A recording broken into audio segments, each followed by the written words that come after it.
ginagawa to. Before 3 months ago, nakakaramdam ako ng vibe sa aking katawan.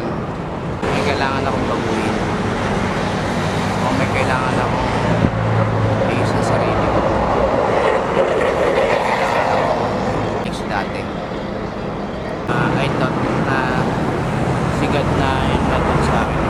Kumbaga kinalapit niya na ako. Gusto niya sabihin na anak, kailangan baguhin sa sarili. Sa perspectives ng mga tao o sa makamundo, kailangan mo magbago, mag-ehersisyo, parang gano'n, o kailangan mag-diet. Sa perspectives naman ng spiritual, kailangan mo mag-ayun, bigat. Dapat ayusin sa sarili mo. Masyado ka nagpakabusog. Gamit niya yung perception na yun para maramdaman ko na meron akong kailangan baguhin sa sarili ko. Kasi nga, sabi niya, hey anak, parang pinalo niya ako gano'n. May kailangan kang baguhin sa sarili ko. Kaya yun, gano'n, disiplina ko sa sarili ko. Parang, sabi ko, darating din naman kasi yung time na sisingilin ka ng katawan mo sa pagmamalabis mo. Kaya yun, totoo natin alagaan yung sarili natin. Itong katawan na to, itong templo natin, alagaan natin ang ating kaluluwa, alagaan natin ang ating soul. Ayun nga, paglabis na hindi na maganda. Pag sobra ka ng busog, hindi na rin maganda. Kailangan mo magbawas. Pinpoint niya kasi ito, mahalaga yung katawan natin. Mundong isa, binigay niyo na maayos. Balik natin sa organic state, parang gano'n. Kung ano yung natural. Kaya yun, pinili ko itong kalikasan. Nasakap sa akin itong bago. Dito mo kasi mararamdaman na nasa present moment kayo. May kapayapaan, may kabuuan. Higit sa lahat, nararamdaman nararamdaman yung pag-ibig, mamahal mo sa sarili mo, babalik.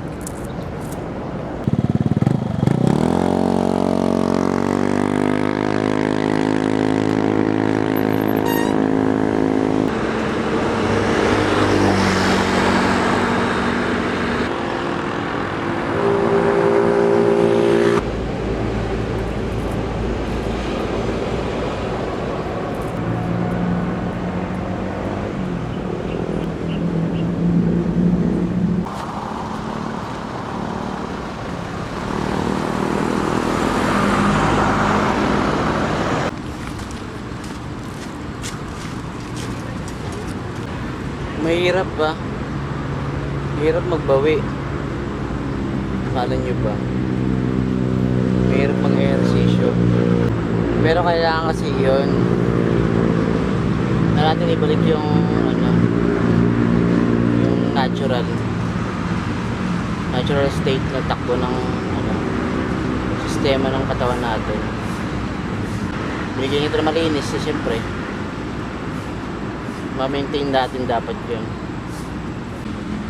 Hindi maganda yung takbo ng ating soul at ating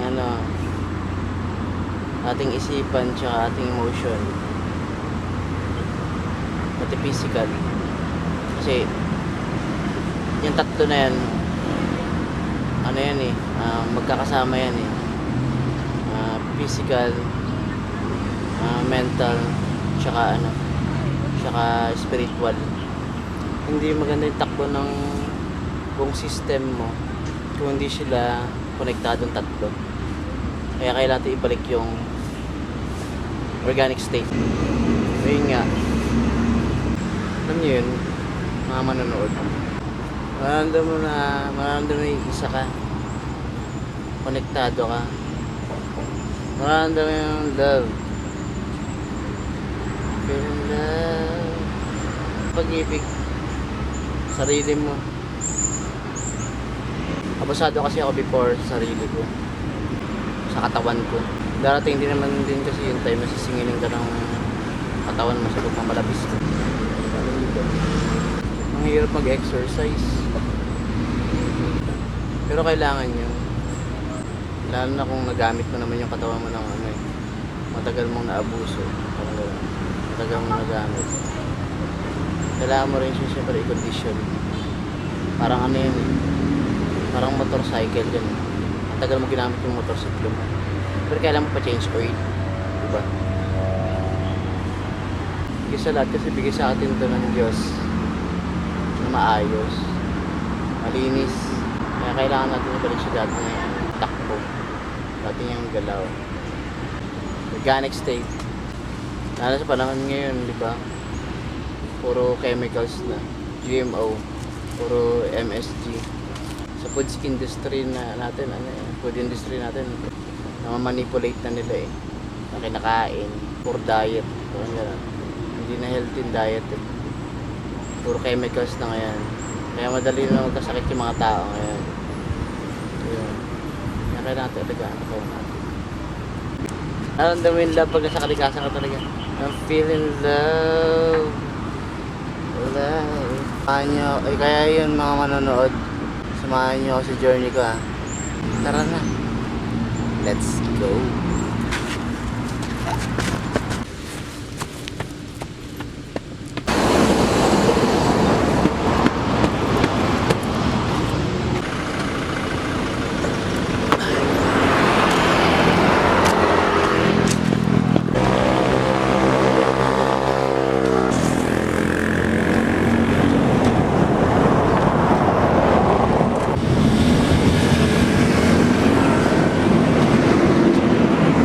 Yun mga manonood, ang natutunan ko sa kwento na to